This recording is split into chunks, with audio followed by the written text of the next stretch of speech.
Minsan talaga sa buhay natin makakaramdam tayo ng mga bagay na nakakalungkot, nakakasaya, nakakagalak ng ating puso. Pero palagi natin tatandaan na walang permanente. Kung ano man ang pinagdadaanan mo ngayon, lilipas din yan. Masaya, mga memories. Masarap balikan ng memories. Pero as we grow older, mas kailangan nating i-priority yung future natin eh. Although masarap tumambay, masarap makipagkaibigan, masarap bumalik sa dating tayo. Pero alam mo yung tipo ng isip natin na nagsasabi na we're not getting any younger, tumatanda na tayo, siguro kailangan na rin natin talagang gumawa ng sarili nating daan or way kung paano tayo mag-grow. Kasi alam mo yung isang nakakatakot sa buhay ng tao, yung tumanda na lang tayo nang wala tayong pinatunguhan, wala tayong narating, lalo na sa mundo natin na pera ang nagpapagana. Pag wala ka nito, wala ka din sa kanila.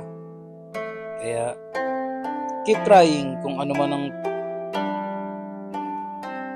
ang mga bagay na gusto mong gawin sa buhay or gusto mong marating sa buhay mo. Okay lang yan. Keep trying. Based on my experience, kahit ako, napakadami ko nang sinubukan ng mga business. Masaya ako dahil lahat naman ng business na tinayo ko is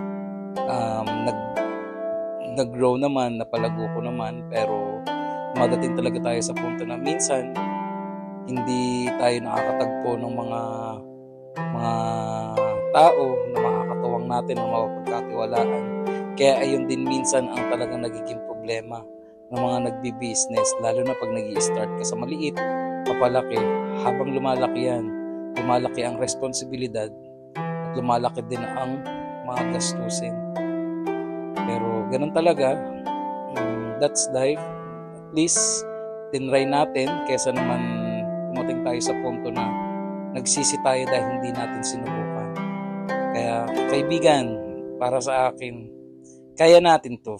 Mga millennials, mga katulad kong nangangarap, hindi pa uli ang lahat. Unang-una lang naman ang pag-asenso.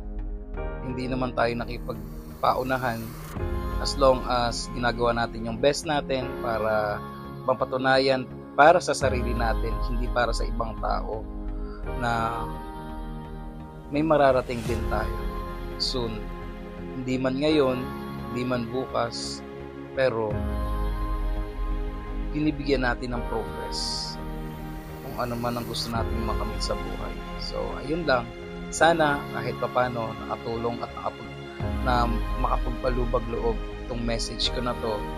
Okay lang yan. Problema is problema. Ang problema ay magiging problema kung poproblemahin mo. Lahat ng bagay may solusyon.